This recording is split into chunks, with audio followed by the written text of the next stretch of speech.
Karen's manicured nails tapped her phone like a war drum, her voice a venomous hiss. "That beast of yours nearly killed my Precious." I stood frozen.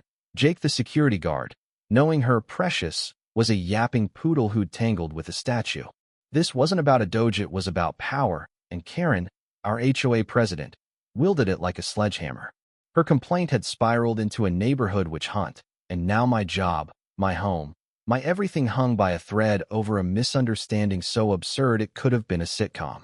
The statue, a high-tech security prop meant to deter thieves, had glowing eyes and a snarl so real it fooled everyone. But Karen didn't care about facts. She cared about winning.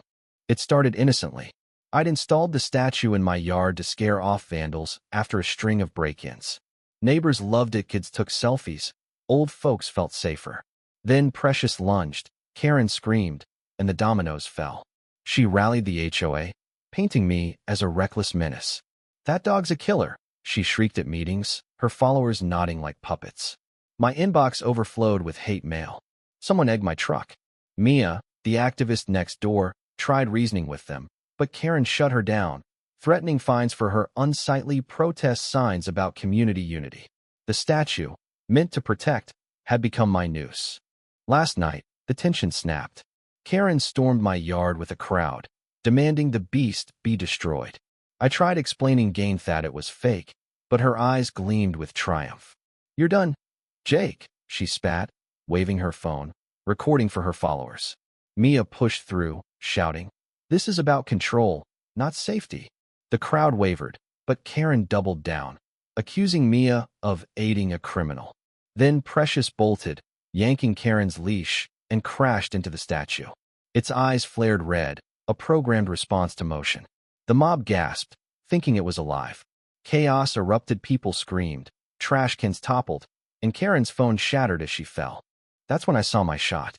Heart pounding, I climbed onto my porch, flashlight in hand, and yelled, "It's a statue. Look!" I kicked it, the metal clanging hollowly. Mia grabbed Karen's fallen phone, zooming in on the statue's bolts and wires, live streaming to the same followers Karen had weaponized.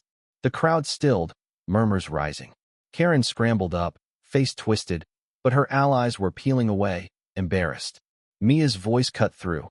"She lied to control us. This is what fear does." I felt a surge of hope, maybe truth could win. I showed them the statue's manual, its purchase receipt. Neighbors whispered, some apologizing, others glaring at Karen. But Karen wasn't done. She lunged at Mia, snarling, "You'll pay for this." I stepped between them, flashlight raised, not to strike, but to shield. The crowd gasped, phones out, capturing her unraveling. She screamed about lawsuits, but her voice cracked, hollow. Mia held her ground, saying softly, "You divided us, Karen." "For what?" The words landed like a gut punch. Karen froze, her empire crumbling. Neighbors turned away, leaving her alone in the alley's wreckage. I thought we'd won, truth exposed, community restored. Then came the sting. Morning brought police to my door. Karen had filed a report, twisting the night's chaos. I'd assaulted her with a weapon, my flashlight. Mia had stolen her phone. Evidence videos, witnesses cleared us, but the damage was done. My boss, spooked by the bad press, fired me. Mia's signs were torn down, her landlord pressured by Karen's allies. The statue was gone, confiscated as evidence. Neighbors who'd apologized now avoided eye contact, too scared to stand up. Karen, bruised but unbowed, kept her crown, her poodle, her power. Mia and I sat on my curb, defeated. "We showed them the truth," I said, bitter. Mia sighed.